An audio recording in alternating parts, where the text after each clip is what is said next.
Hi guys, welcome to my YouTube channel. I had to put on my reaching hat. Hear me out.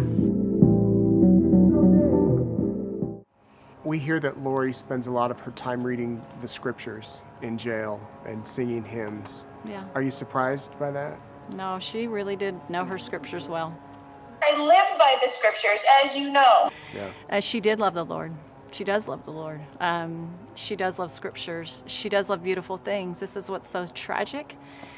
I think about her, like what her daily life is and how she's not free. And it will be hard for me to see her in her jail outfit and, you know, not be able to look as pretty as she'd want to be. Mm-hmm. And I know she doesn't want to be there, you know. Her hopes are now not her hopes anymore, and they've changed, and that just must be very painful for her. I can't even imagine what she's going through. This has got to be such a painful thing for her. We've had a lot of fun times together. We've laughed a lot, and I love her, and I'm so sorry. I know you're suffering. I think of you every day in the jail,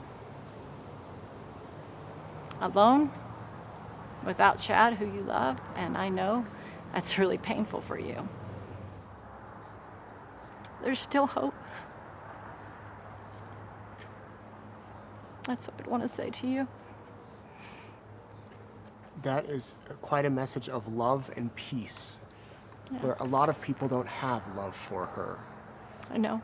And she could end a lot of this if she just would speak and say where the kids are. Yeah. Thank you for clicking. And are you as exhausted as I am with Melanie's tears and sadness for poor Lori, who really, Lori is the victim in all of this? So today I'm going to be doing a video that's very similar in format to my other All the Suspicious Things About video. Last time I did the other Melanie P, and today we're going to be focusing on Melanie Gibb, Lori's best friend. I don't think that Melanie Gibb maybe like actually had a hand in like doing the deed, if you will. And I'm not even sure if she knew that that was the plan. However, I do think that there are some very weird things that don't make sense that to me indicate that she knows more or was more involved or devoted than she wants us to think, which is very similar to my view on Melanie Pawlowski. Before I begin, you guys know I have to give my thanks to my returning subscribers, old and new. Thank you guys so much for all your support. Really and truly, it means the world. I still can't believe that there are people who do not find me annoying and actually do subscribe to my channel. I still can't believe it. Please don't unsubscribe. And if you are new here, hi. This is me. I wear a tinfoil hat and I talk about true crime and conspiracies. Why? Well, it makes me laugh. And over here on my channel, we laugh, we analyze, we take facts, we theorize, and we also do horrible British accents. Anyway, let's dive in. The first thing I want to do here is we need to establish just how close was Melanie to Lori and Chad, because this is huge, right? How close is she? How much does she know? Or how much does she not know, right? I'm gonna let Melanie explain in her own words. Tell me how you met Lori. So I was teaching a class at church one evening, and she was there, and she introduced herself to me. And what was that relationship like? Wow. In the beginning, yeah. What was it like? So we talked often about our experiences that we had spiritually. We talked a lot about the second coming as well, and how excited we are for the things that we've been studying and learning. And so just a lot of interest in that area. Mm-hmm. And we just talked about life and being a mom, and you know, JJ being a handful. I just spent a lot of time with Lori. So we spent every day together for a period of time, actually, especially when she left Charles that first time. And I was on her team, right? Not on the opposition's team. Team so Lori. I wasn't, you know what I mean? If we were going to call them teams, I wasn't affiliated with Charles or anybody he was affiliated with. I was only affiliated with this small group of friends. Chad claiming to be the visionary that he was, and I believed he was a visionary. I think he does have that gift. For all those that do believe in Chad and love him, and I love him too, I wanted to meet him because I thought his dreams were interesting, and when I met him, I thought he was a really nice guy, and it's really hard for me to talk about their dad because I really like Chad. I think he's a good guy. Still. He's a nice man. Yeah. I mean, I like him as a person. But his teachings, they're dangerous. If he's watching, what do you say to him?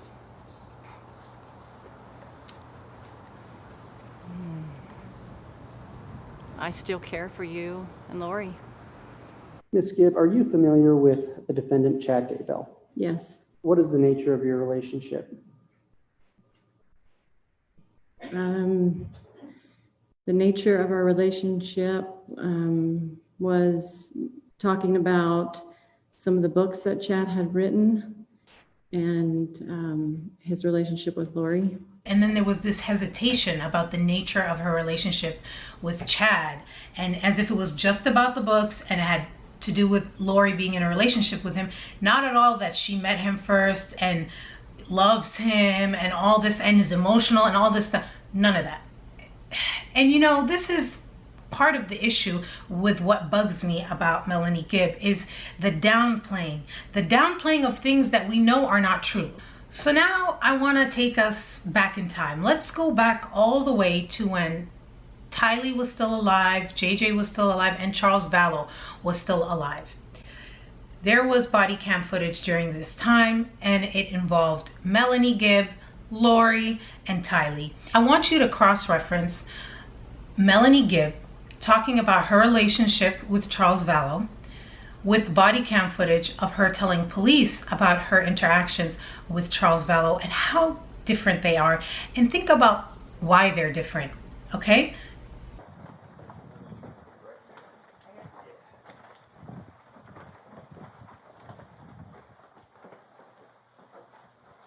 We got enough chairs for everybody? Yeah, I think so. No, I won't fit with those handles. No? I was gonna file a This thing report, makes but my my hips friend who rather is a wide. police officer told me to file a report. Okay. So when I got there, I said, you've been using Lori's phone to connect with me. He goes, sorry, I've deceived you. I said, oh, okay, yeah, you did. And luckily, there were some other people there that were, He was changing the locks and probably got the door fixed where he kicked it in so that the locksmiths were there, so I'm glad that they were there. You told her know, how crazy I was and Right. stuff like that. So. What was your name? Melanie Your last name? Gibb. Gibb. You called him to ask him if he'd bring your stuff back? Well, he talked to her about it, so. And what was, Yeah, I said, would you be willing to give me the purse for Lori?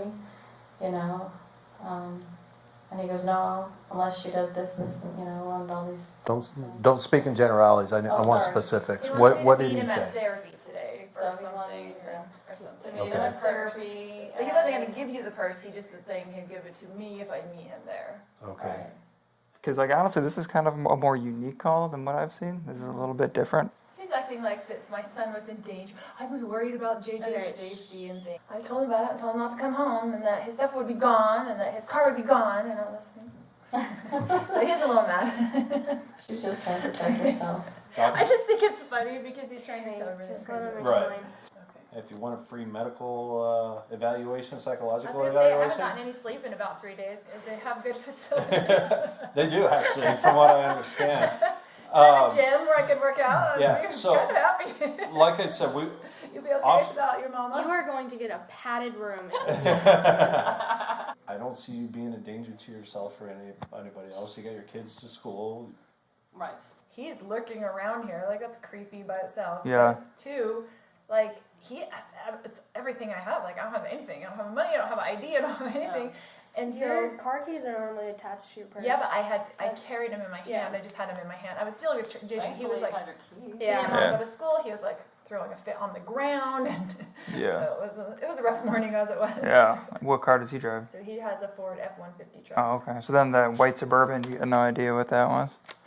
That was his buddy's car, he said. He His said it was buddy's his car. buddy's car.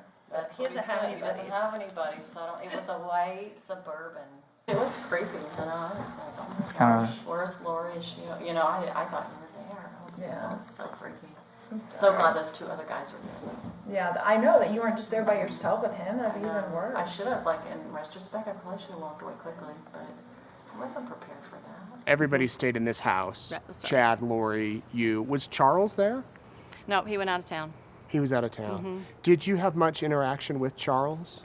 A little bit. He seemed like just kind of a nice guy, just happy to see us, happy to meet us. I don't know. It was an enjoyable conversation. He was talking a little bit about his conversion to the church, and he seemed to be pretty excited about it. How would you describe his and Lori's marriage? There seemed to be some arguing often when I would see them together. So he was trying to do things to help her and please her, and she seemed like she was struggling to be happy by that. Like she seemed a little often frustrated with him. Did you ever see him lose his temper or become irate or angry with Lori or the kids? Nope. Did you ever see her become upset or angry with Charles? Like vocally, I could see her, being upset. So again, let's think about where these two clips are on the timeline, right? When Melanie was over here agreeing with Lori and making Charles look like he was scaring her, and I didn't know what to do, and I didn't know, and all that stuff, right?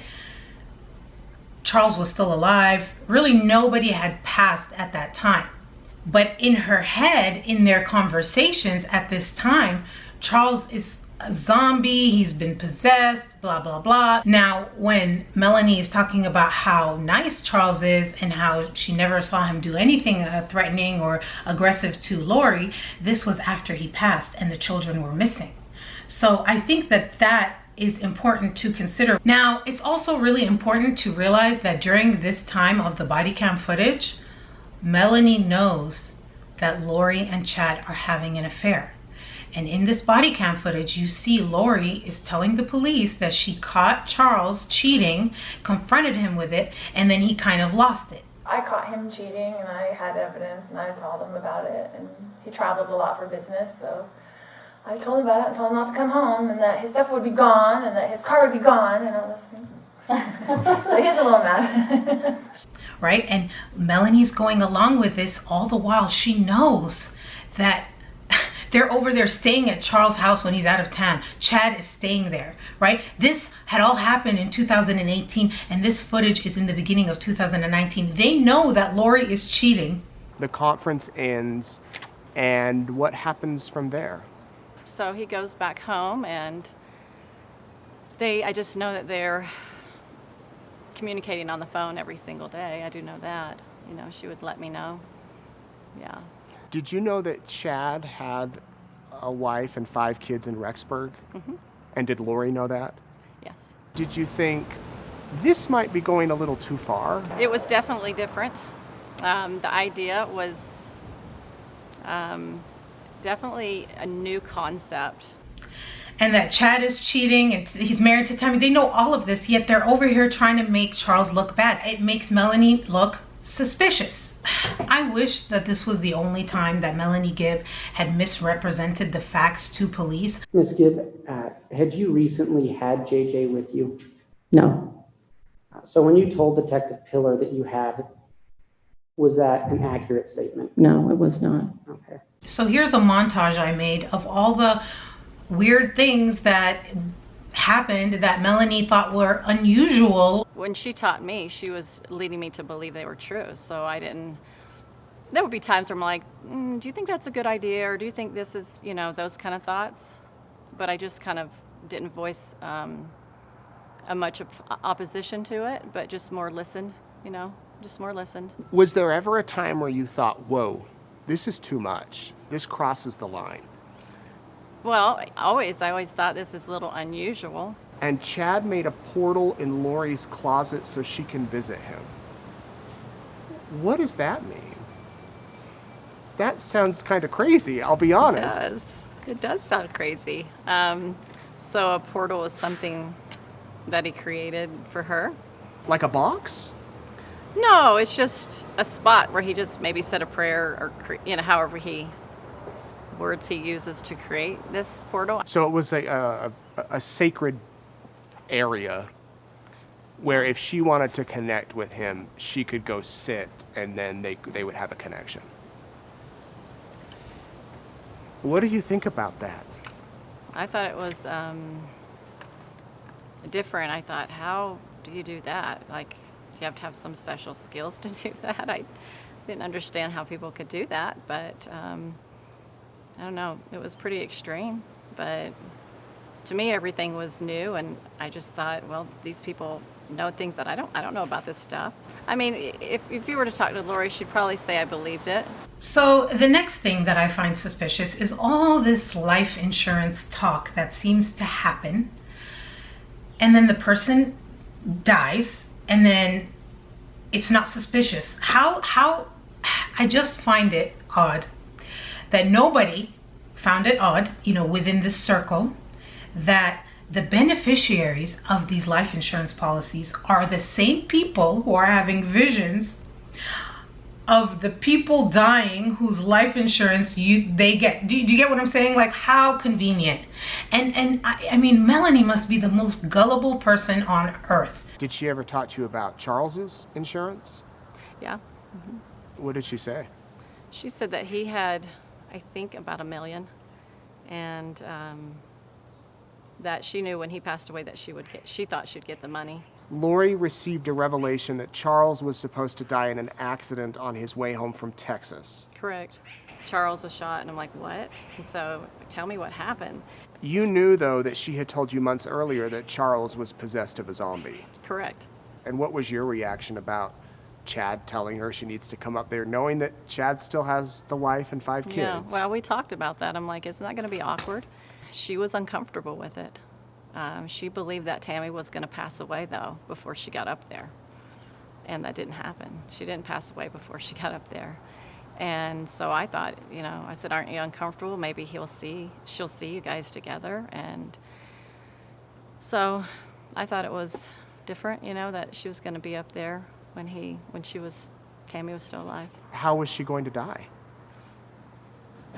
I heard a few times maybe through a car accident or something like that. How did you learn that Tammy had died? Someone texted me, a friend, not any, person that was associated close, but just a friend. She said, hey, just want to let you know she passed on. And then I said, how did you find out? She said, Facebook. What did you think when you saw that she had died? I thought, oh my gosh, she died. That's what they said was going to happen. I wonder what happened. So did you think it was part of the plan? I didn't know how they did it, but I knew it was part of the plan, that she was supposed to pass away. I knew that they were going to be married like as soon as she passed away. I mean, I knew that. And you're kind of questioning it as to, this is odd, she's here. It is odd. It's all odd. The whole thing is odd. It's like the fact that this is even a topic of discussion, that these people are sitting here talking about this person's a zombie, they're supposed to die in a car accident, oh, their life insurance policy, they have this much life insurance. That's not normal.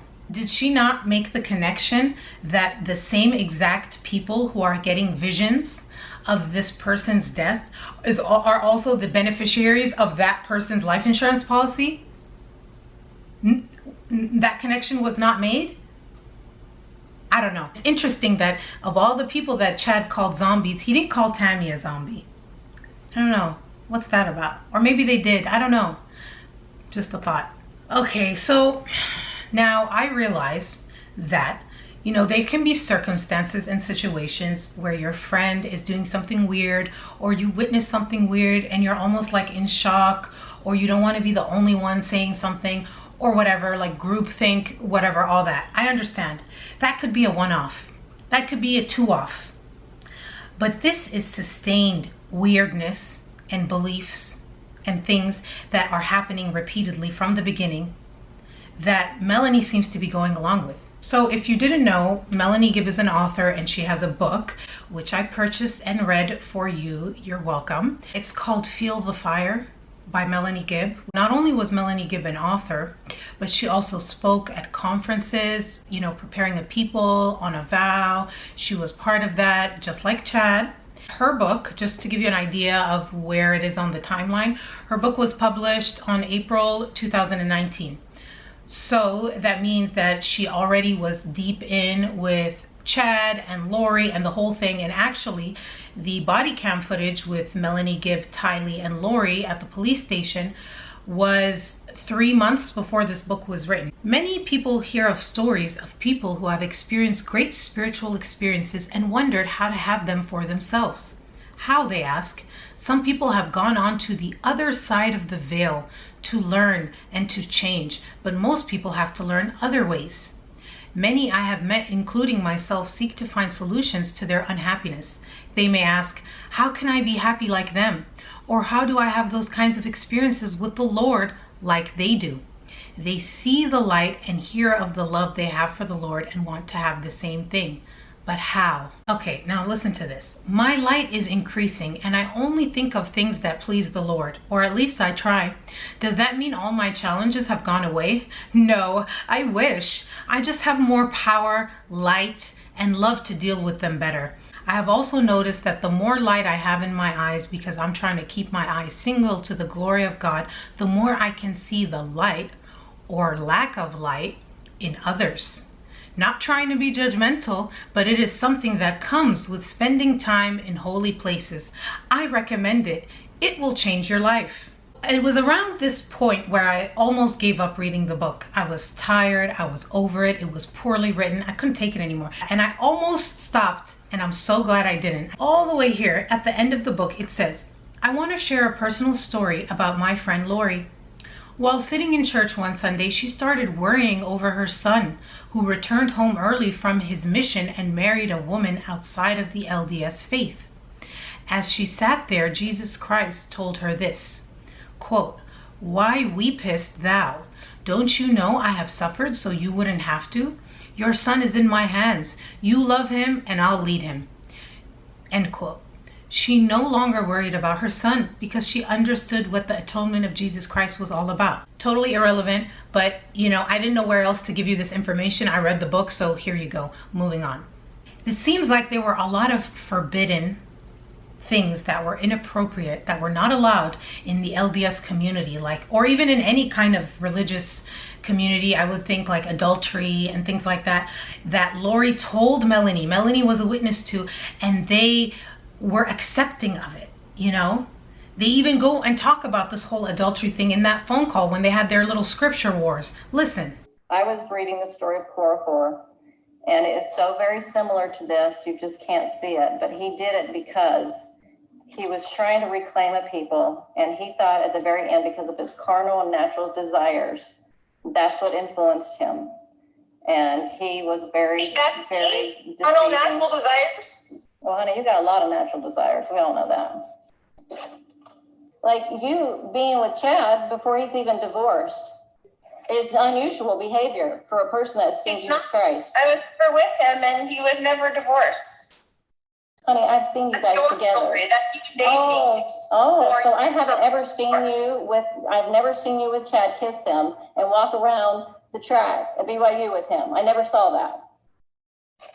You say you're the one that's just feeling guilty about being with someone before they were divorced. Oh, honey. I think that's not what we're talking about here.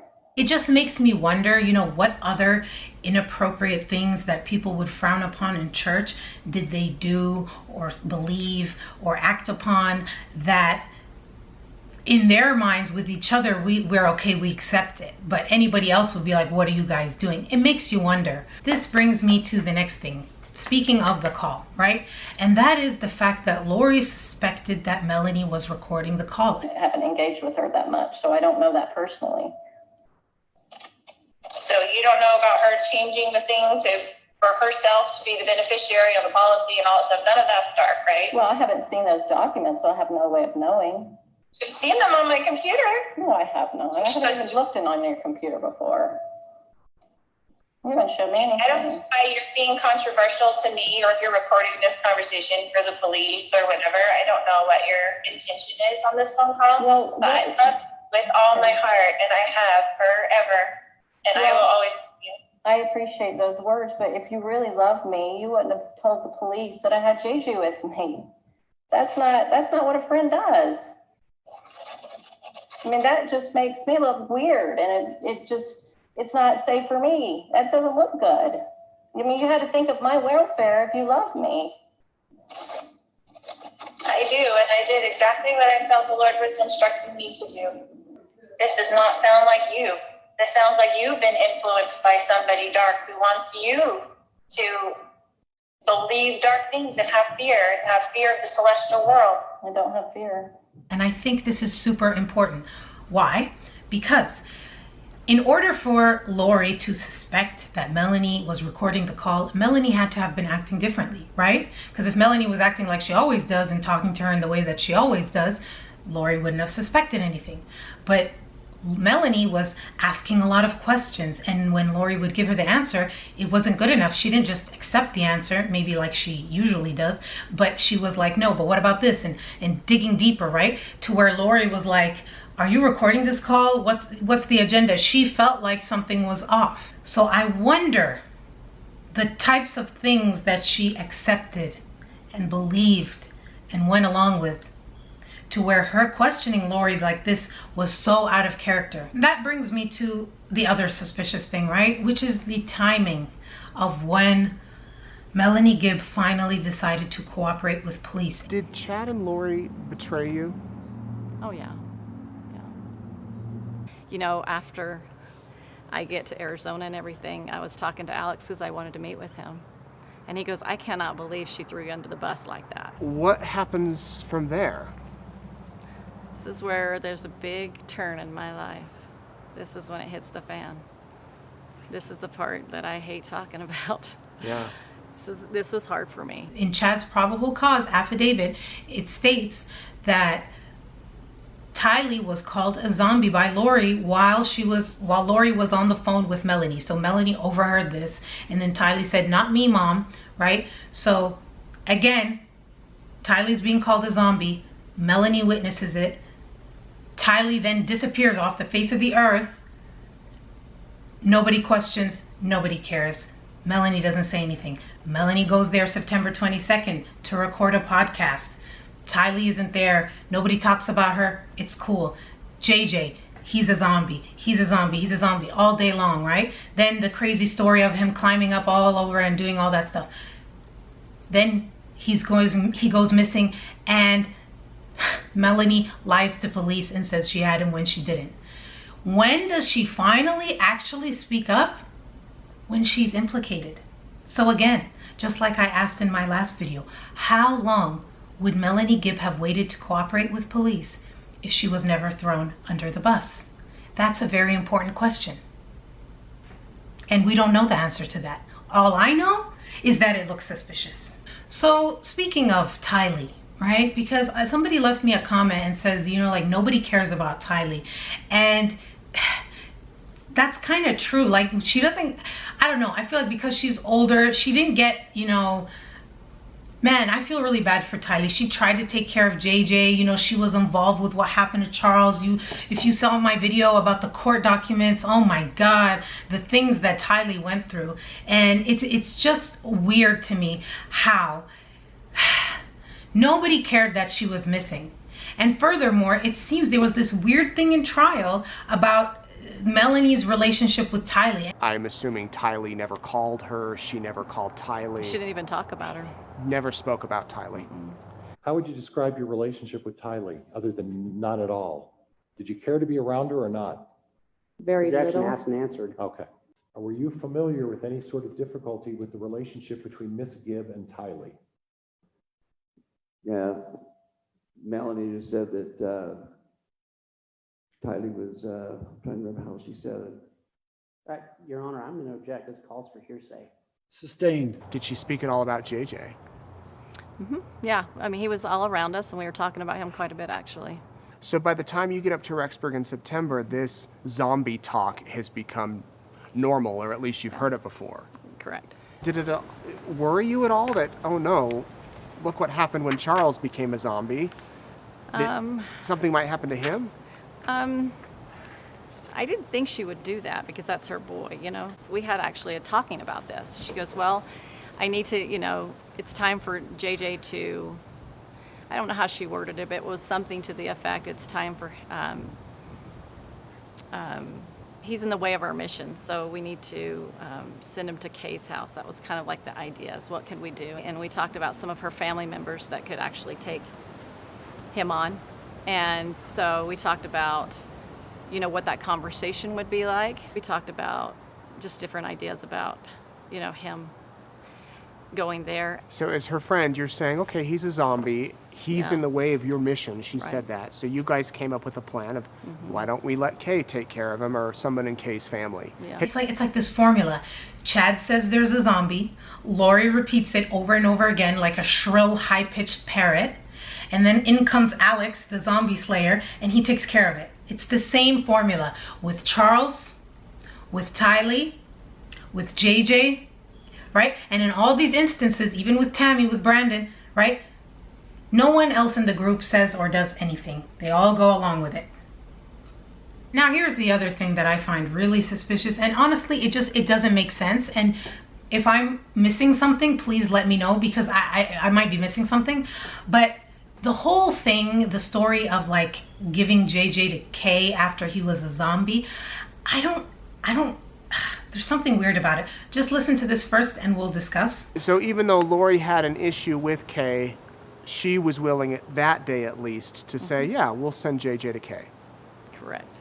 Kay is supposed to be dark or a zombie or something, right? Because of the whole life insurance thing. This happened all the way back when Charles was killed, because we know the day after is when Lori tried to cash in on the policy and she found out that it was actually in Kay's name. So it was at that moment where she was repeatedly talking about it and how Kay is dark and all this stuff, right? She told the police in the body cam footage, Kay is trying to kill me, all this.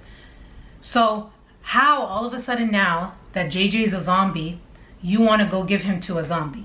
And that it's so normal that her and Melanie and everyone are sitting there talking about getting rid of him. So wait, if Kay's trying to kidnap him, how can she try to kidnap him if you gave him to Kay? How, if in that phone conversation, that secret call, when Melanie's asking her, he's not with Kay, right? And Kay is evil and Kay's dark. Well, then how did you all agree to give JJ to Kay? So then JJ was evil and you're trying to get rid of him and give the evil kid to the evil person, but then why are you trying to protect JJ from Kay and other people if he's a zombie? It doesn't make sense. It does not make sense, unless again I'm missing something. Why did Lori tell them that he was a zombie and he had to go with Alex? Why couldn't she have just told them, oh, he's staying with his uncle Alex, like she did when they were going on those walks at BYU? Was JJ with you on the walks? No. Where was he? He was at home. By himself? His uncle was watching him. Alex. Yeah. We know what happens to zombies, right? It's not a mystery. It's their commission to get rid of zombies. Had she talked about zombies before? Mm-hmm. And what did she tell you before JJ? What did she teach you about zombies and belief in zombies? So, so the first person, as we all know, is Charles. She told me, and I thought that is very unusual. So anyone that would disagree with her or cause her any sort of problem would become a zombie? Pretty much. Or either considered to be dark. They're a little bit different, but that's another discussion. Yeah. So it was their commission, though, to get rid of all the zombies before, you know, tribulations came upon us. That was their goal. And how would they get rid of the zombies? Through some kind of prayer that they would do, which they believed was effective, because they'd go back and, you know, check in the portal to how many died, and the number would come up, oh, you know, 10,000 died or whatever, but there was no way of knowing it was real. Does that make sense? I mean, you have to say, does that make sense, Nate? I know. I think Melanie Gibb is going to write a second book. I do. Not now. Maybe a little bit later, but right now it seems like everybody loves her. I have a title suggestion: Deception and Discernment. One woman's tale of zombies, portals, and perseverance. Right? No? I mean, it's a working title, whatever. So that is all I have for you guys today. I hope you enjoyed this video. If you did, subscribe, like it, or don't. It's a free country. I do appreciate that Melanie Gibb is testifying, is cooperating. I think that, you know, that is worth something, and she does deserve credit for that. And I will see you guys in the next one. Bye.